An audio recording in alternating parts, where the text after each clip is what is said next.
Bismillahirrahmanirrahim. Assalamualaikum warahmatullahi wabarakatuh, bro. Apa kabarnya? Semoga sehat selalu, bro, di sana. Sehat yang manfaat, sehat yang penuh berkah.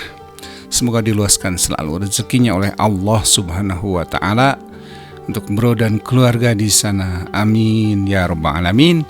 Dan tentu saja untuk kita semua ya, bro. Oke, bro, aduh maaf nih. Ada kesentuh layarnya, sorry ya, bro. Oke, bro, ada berita yang menarik ya dari CNN Indonesia yang dilansir Kamis 5 Oktober kemarin ya. Beritanya terkait dengan sebuah keyakinan ya, atau PD lah. PKB dan Nasdem ini PD bahwa pasangan Amin ini bisa menang satu putaran di Pilpres. Ini menarik sekali ya, bro ya. Kenapa menarik? Karena ini bertolak belakang dengan hasil survei yang bertebaran ya di media pemberitaan.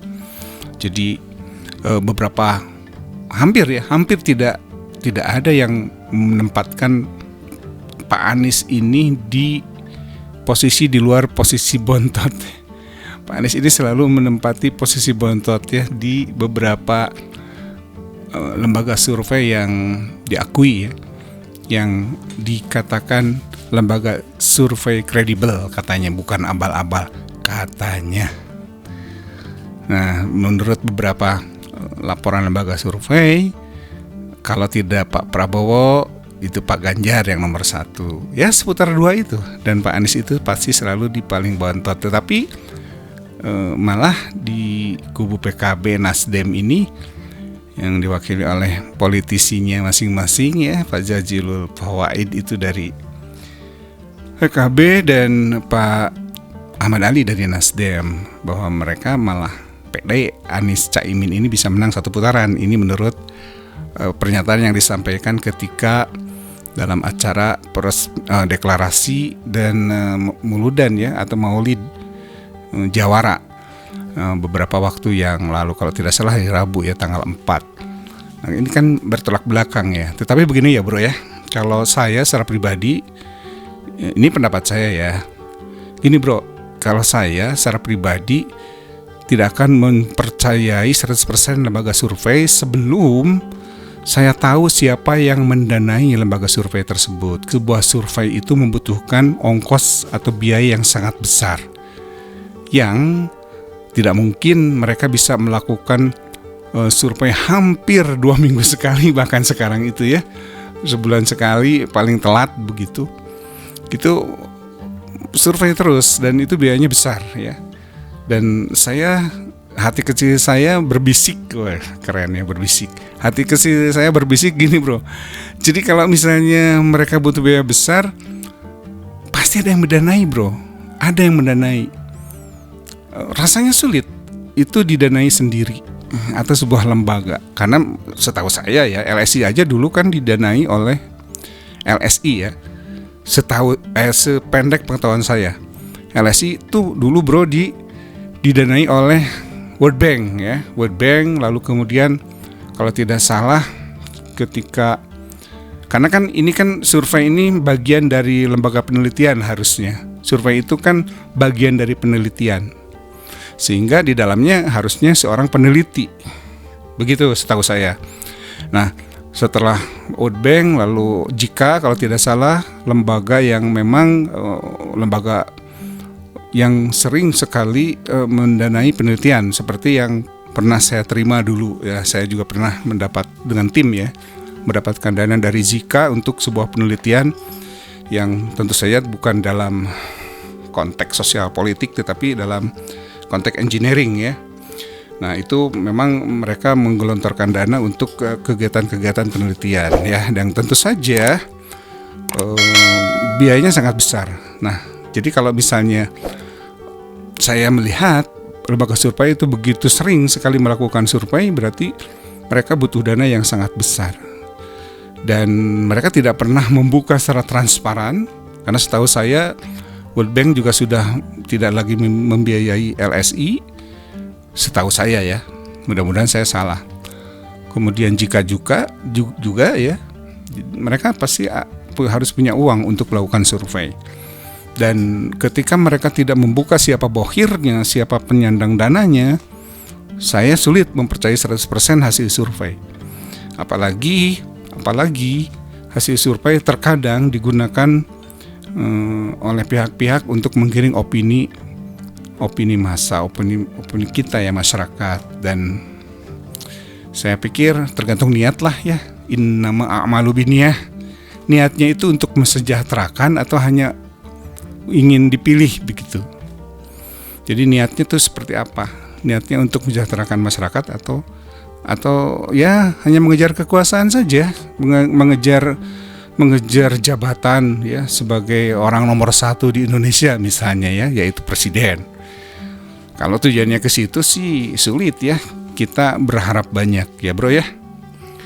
Oke bro, ya apa yang disampaikan Pak Jazilul ini di sebuah deklarasi ya, di sebuah deklarasi jawara. Nah saya bacakan sajalah sekilas ya apa yang ditulis oleh CNN Indonesia per Kamis kemarin ya. CNN Indonesia, Jakarta, CNN Indonesia. Wakil Ketua Umum PKB Jazilul Fawait mengaku optimis pasangan bakal capres dan cawapres dari Koalisi Perubahan untuk Persatuan atau KPP Anies Baswedan dan Muhaimin Iskandar alias Caimin dalam kurung Amin dapat memenangkan Pilpres 2024 dalam 1 kali putaran saja. Ya itu yang disampaikan Pak Jazilul ya. Ya boleh ya, kita memang hidup harus optimis. Walau terkadang juga harus realistis ya. Jazilul yakin Amin bakal menang melawan siapapun pasangan calon yang lain dalam kontestasi politik tahun depan. Keyakinan itu disampaikan dalam acara Maulid dan deklarasi jaringan relawan Anies Jawara di Wihara Biohok Chengsin, Jakarta Selatan, Rabu 4 Oktober kemarin. Malam ya. Pasangan Amin sudah bertekad mohon dukungan doa dari semuanya. Insya Allah pasangan Amin menang 1 putaran siapapun lawannya. Demikian kata Jazilul. Oke, nah ya kita berdoa lah. Mereka kan mohon doanya, kita doakan ya. Kalau cuman ya begini, gini bro ya, kita juga inginlah seikhlas mungkin berdoa, tapi juga kita juga ini mendoakan yang apa namanya, para politisi yang ikhlas atau bagaimana ya, karena gimana ya, kalau saya secara pribadi ingin ya pastinya berdoa untuk kebaikan ya, tapi mereka apakah berniat untuk kebaikan juga? Nah ini perlu mereka buktikan ya, nanti akan kita lihat ya, sebagai masyarakat biasa, rakyat jelata, kita akan lihat betul-betul mereka ikhlas. Mudah-mudahan pemilu yang akan datang betul-betul bisa memenuhi azas-azas kejujuran tadi, yang juga didukung oleh para surveyor yang juga harus jujur, karena mereka itu peneliti. Kalau peneliti itu sudah berani memodifikasi data, memanipulasi, bahkan cenderung tidak adil dalam menyajikan datanya ya, ada yang ditutupi misalnya atau dengan metode yang tidak tepat, maka itu bukan peneliti ya. Karena seorang peneliti itu pertamanya memang harus jujur, di samping tentu saja punya kapasitas keilmuan yang cukup sebagai seorang peneliti ya bro, begitu. Oke, maaf nih ngelantur lagi ya. Bro, sehat selalu ya di sana. Siapapun bro di sana, mau sesuku dengan saya, mau seras dengan saya, seagama ataupun tidak, saya tetap bro adalah saudara saya.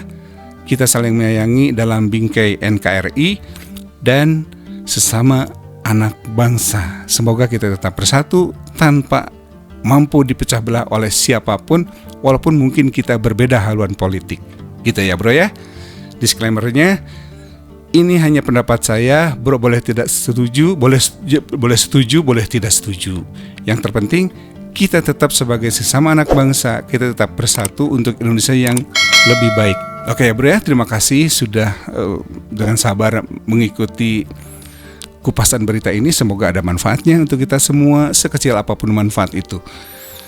Oke, salam buat keluarga, semoga sehat selalu di sana. Aku qauli hadza wa astagfirullah li wa lakum. Wassalamualaikum warahmatullahi wabarakatuh.